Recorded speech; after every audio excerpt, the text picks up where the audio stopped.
এশার নামাজের পরে ছোট্ট একটি দোয়া কয়েকবার নিয়মিত পাঠ করবেন। আল্লাহ আসমান থেকে গায়েবী রিজিক আপনাকে দান করবেন।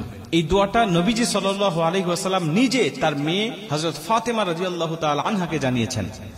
নবীজি সাল্লাল্লাহু আলাইহি ওয়াসাল্লামের দরবারে একবার কিছু বকরি আসলো হাদিয়া, অনেক বকরি আসলো হাদিয়া।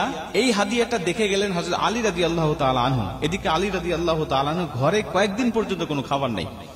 এগুলো দেখে চলে গিয়েছেন বাড়িতে, গিয়ে ফাতেমা রাদিয়াল্লাহু তাআলা আনহাকে ডাক দিয়ে বলছেন, ফাতেমা, আমি দেখে আসলাম নবীজি সাল্লাল্লাহু আলাইহি ওয়াসাল্লামের দরবারে কিছু বকরি হাদিয়া এসেছে, আমাদের ঘরে তো কয়েকদিন খাবার নাই, তুমি যাতা পিষতে পিষতে হাত দিয়ে রক্ত বের হয়, তুমি একটু নবীজির কাছে যাও, গিয়ে বলো সে যেন একটা বকরি আমাদেরকে হাদিয়া দেয়, তাহলে অন্তত আমরা ছেলে সন্তান নিয়ে কয়েকটা দিন অন্তত ভালোভাবে খেতে পারবো, আমাদের ক্ষুধাটা অন্তত নিবারণ করতে পারবো, তুমি চলে যাও তোমার পিতার দরবারে।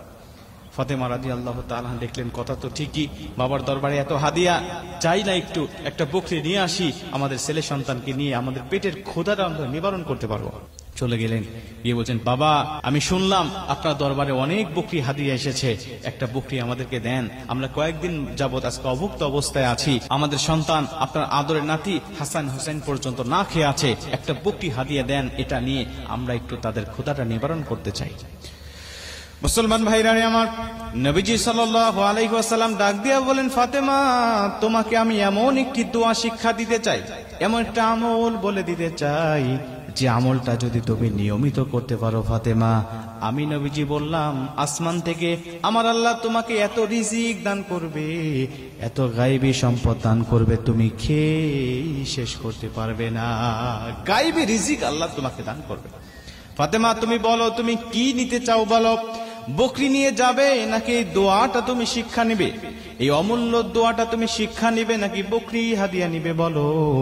ফাতেমা ডাক দিয়া বললেন, বাবা, যদিও কয়েকদিন ধরে আমাদের বাসায় কোনো খাবার নাই, বাবা, একটা বকরি যদি আপনি হাদিয়া দেন, এটা খাইলে 2-1 দিনের মধ্যেই শেষ হয়ে যাবে, কিন্তু আপনি যদি অমূল্য সম্পদ আল্লাহ পাকের পক্ষ থেকে পাওয়ার মতো কোনো আমল বলে দেন, ওটাই তো হবে আমাদের জন্য শ্রেষ্ঠ একটা মাধ্যম, কারণ এই দোয়া, এই আমলটা, এই রিজিকটা কখনোই শেষ হবে না।